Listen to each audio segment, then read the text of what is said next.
नवकेसरी news मध्ये आपलं स्वागत। आपण आहोत ठाण्यातल्या कोपरी इथे असणारे आपणाला हा पाठीमाग आपणाला सिंधी बांधव मोठ्या संख्येने या ठिकाणी तो बघायला मिळतोय।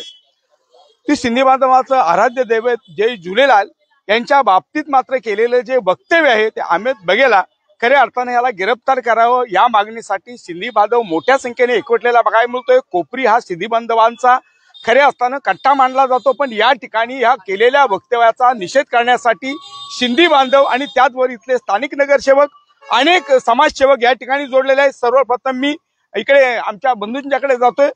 काय वाटतंय की अशा प्रकारचं वक्तव्य केली जातात, बेताल वक्तव्य केले जातात, त्याकडे मात्र कुठंतरी बघ्याची भूमिका घेतली जाते।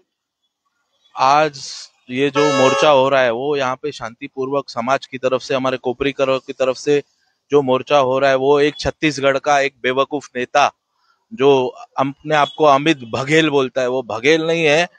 वो क्या है उसको अभी थोड़े दिन में पता चलेगा वो क्या है। और हम सिंधियों को पाकिस्तान से आया है ये बोलता है। सिंध से हम लोग क्या क्या छोड़ के आए हैं, वो जो हमने सिंधियों ने हमने जो कुर्बानी दी है वो कब कैसे दी है वो हिस्ट्री पढ़े और वो समझे कि क्या है, हमने क्या कुर्बानी दी है यहाँ पे। और आज जो हम लोग हमारे इष्ट देव झूलेलाल को बोलता है मछली वाला भगवान, तो वो विष्णु का रूप है। तो वो क्या हिंदू नहीं है? उस बेवकूफ को मालूम नहीं है ये कौन है, भगवान कौन है, उसका रूप अलग है पर है तो विष्णु के स्वरूप ही ना। तो क्या वो हिंदू में जाना नहीं चाहता है? बेवकूफ हिंदू नहीं मानता है अपने आप को।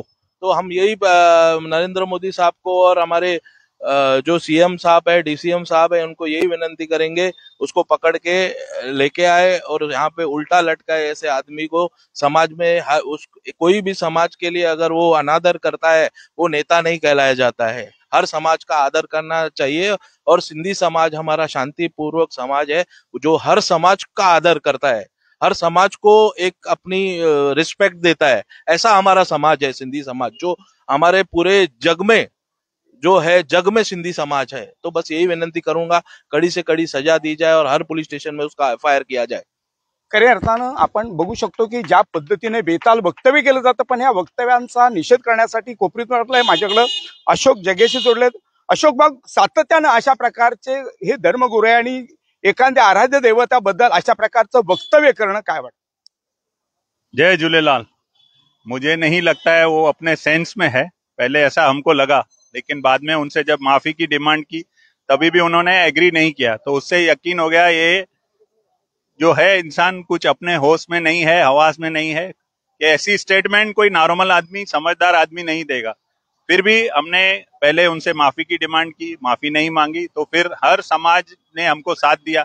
आज यहाँ देखिए भरत भाई है, सिंधी नहीं है बट हमारे साथ है, कृष्णा है। तो ये हमें बहुत खुशी हो रही है कि सिर्फ सिंधी समाज नहीं, जो नॉन सिंधी है वो भी हमको सपोर्ट कर रहे हैं। तो ऐसा सपोर्ट हमको रहेगा और हमने कभी भी किसी का बुरा नहीं चाहा है, हम सबको अपने साथ लेके चलते हैं। तो हम यही आशा करते हैं कि हमारे समाज के साथ भी वैसा ही बर्ताव किया जाए। Thank you. मराठ्याच्या प्रति सिंधी बांधवांचं योगदान खूप अमोल असताना मात्र वारंवार सिंधी बांधवांचे असणारे धर्मगुरू आणि त्यांचा आराध्य देव त्यांच्याबद्दल वक्तव्य केल्यानंतर मात्र या ठिकाणी पडसाद पडलेले। दीदी माझ्याकडे जोडलेले आहे। दीदी, ये सब जो बार बार ऐसा जो वक्तव्य करे उनके बारे में क्या? नहीं, मैं क्या बोलती हूँ, सिंधी समाज के लोग हैं ना, बिल्कुल वो कभी भी उनका खून खिलता नहीं है, कभी भी एजिटेशन नहीं करते हैं। तो इसीलिए हमको लगता है ठीक है, बोलते हैं तो बोलने दो। हम कुछ नहीं मिला, पंजाबियों को पंजाब मिला, बंगाल को बंगाली मिला, पर सिंधी समाज को कुछ नहीं मिला। जान गए वहाँ है। मैं तो हमेशा कहती हूँ कि मेरे बच्चे तो महाराष्ट्र में पैदा हुए तो सिंधी महाराष्ट्र है, जो गुजरात में पैदा हुए सिंधी गुजराती है, जो मराठी है ना, सिंधी मराठी है। तो ऐसे नमूने हमने क्यों छोड़ा सिंध? अपने धर्म को बचाने के लिए, अपने माँ बेटी के इज्जत को बचाने के लिए। नहीं तो हमको क्या था, हम रहते उधर।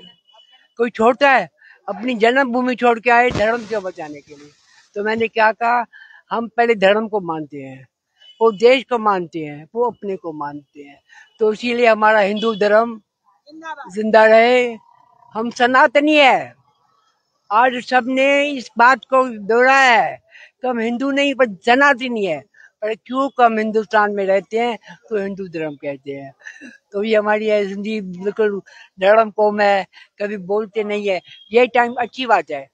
आपण बघू शकतो या ठिकाणी आपण सिंधी बांधवांचा हा एकता खऱ्या अर्थाने या ठिकाणी बघायला मिळतोय, कारण सिंधी बांधवांचं या महाराष्ट्राप्रती असणारं योगदान आहे। पण मात्र आपण बघू शकतो त्याचबरोबर माझ्यावर कोटवाणी साहेब जोडलेले आहेत। कोटवाणी साहेब, काय वाटतंय हे केलेल्या वक्तव्याबद्दल? हे मिस्टर जे बघेल आहे त्यांनी जे वक्तव्य केलेलं आहे ते एकदम सिंधी समाजाला एकदम त्या ह्यांच्यात फार दुःख झालेलं आहे। त्यांनी जे आमच्या झुलेलाल साईंबद्दल बोललेलं आहे तर त्यांनी पहिला पुन्हा माहिती घ्यायची होती। आणि पहिला ते जे बोलतात सिंधी पाकिस्तानी, मला एक समजत नाही की हिंदुस्थान पाकिस्तान पहिला तसं काय नाही होता, सगळे एकच होते। तर जेव्हा हे पार्टिशन झाला तर सिंधी पूर्ण समाज आमच्या सगळं हिंदुस्थान हिंदू राष्ट्रमध्ये राहिला आहे, तर मग पाकिस्तानी सिंधी कसे झाले? तर हे जे केलेलं आहे त्यांनी माफी मागावी आणि मी तर सरकारला हेच विनंती करेन तर त्यांच्यावरती ताबडतोब गुन्हा दाखल करावा। धन्यवाद। आपण बघू शकतो कोपरी हा संपूर्ण जो भाग आहे तो सिंधी बांधवांचा मोठ्या संख्येनं या ठिकाणी वास्तव्य आहे। पण गेल्या अनेक वर्ष कोपरीमध्ये सातत्यानं कार्यसम्राट म्हणून जे निवडून आलेली ही सर्व मांडवळी हे सगळ्यांचा एकोप आहे। पण आज मात्र सिंधी बांधवांचा एकोप होत असताना मात्र या ठिकाणी भरत चव्हाण माझ्याशी जोडलेत। चव्हाण साहेब, वारंवार अशा प्रकारचे वक्तव्य केले जातात, आपण काय सरकारला अशा वृत्तीचा जो अमित बघेल आहे हा दरिद्री माणूस आहे। हा कुठेतरी स्वतःचं नाव वाढवण्यासाठी अशा जो सामायिक जे आता आपण बघितलं असेल, जन असो गण असो, त्यामध्ये मनामध्ये पंजाब सिंध गुजरात मराठा सिंध असे सामूहिक सर्व समाजाच्या लोकांना घेऊन हा हिंदू राष्ट्र आहे। आणि जसं प्रकाशभाईने आता सांगितलं, आपल्याला विना दिदीने सांगितलं की हा भारतामधलाच भाग आहे। जेव्हा ब्रिटिश आले त्या ब्रिटिशांनी ह्या सर्व गोष्टींमध्ये फाळणी केली आणि हा भारतामध्ये काय ही लोक आपली बाहेर गेली नव्हती, ही व्यापारी लोक आहेत, एक सामायिकला घेऊन जातात। जसं आता आपण बघितलं तर कोपरीमध्ये आम्ही सर्व मिळून मिसळून कार्यक्रम घेतो। आज दुर्गा देवी असो, जय झुलेलालची चालिया असो, आमचे गणपती बाप्पा असो, आम्ही एकत्र मिळून हे सर्व कार्यक्रम आयोजित केले जातात। आणि हे सर्व भाव आज तुम्ही बघाल की सिंधी बांधव नाही, आम्ही मराठी लोक आणि आम्ही सर्व एकत्र मिळून ह्या अमित बघेलचा निषेध करतो। आणि अशा लोकांची कुठेतरी दरिद्रीयांचा त्याच्यावर गुन्हा दाखल झाले पाहिजे, त्याला पुढे चपराक बसला पाहिजे। खऱ्या अर्थानं महाराष्ट्रामध्ये अशा प्रकारचं बेताल वक्तव्य करणारे अनेक कोण लोक आहेत। खऱ्या अर्थानं त्यावरती प्रशासन काय कारवाई करते हे ते पाहण्यात दीदी माझ्या जोडलेले आहे। दीदी, क्या फील हो? मैं इतना ही कहूंगी कि झूलेलाल जी हमारे इष्ट देवता हैं, वो हमारे भगवान हैं, पूरे विश्व के भगवान हैं। और जो भगवान का अपमान करेगा, कहते हैं कि भगवान की लाठी में आवाज नहीं होती, लेकिन जब वो पड़ती है तो ऐसी पड़ती है कि लोगों के सिंहासन हिल जाते हैं। तो अमित बघेल का भी सिंहासन हिलने वाला है, क्योंकि उन्होंने भगवान का अपमान किया है। तो जब उनका सिंहासन हिलेगा तब उन्हें पता चलेगा कि हिंदू धर्म क्या होता है, सिंधी क्या होता है और हमारा सनातन धर्म क्या होता है। तो यहाँ हमारा पूरा सिंधी समाज उनका निषेध करता है, उनका बहिष्कार करता है। अमित बघेल यांच्या वक्तव्याने संपूर्ण महाराष्ट्रावर मुंबई शहरामध्ये पडसाद पडत असताना मात्र अमित बघेलवरती कारवाई काय होते हेही पाहणे अपेक्षित आहे। कारण वारंवार अशा प्रकारच्या अमित बघेल सारख्या अनेक आहेत ते समाजकंटक मात्र समाजामध्ये कुठेतरी तेढ निर्माण करण्याचा प्रश्न उभा होतो का? म्हणून सिंधी बांधवांचा एकोपा आज आपल्याला कोपरीमध्ये बघायला मिळाला।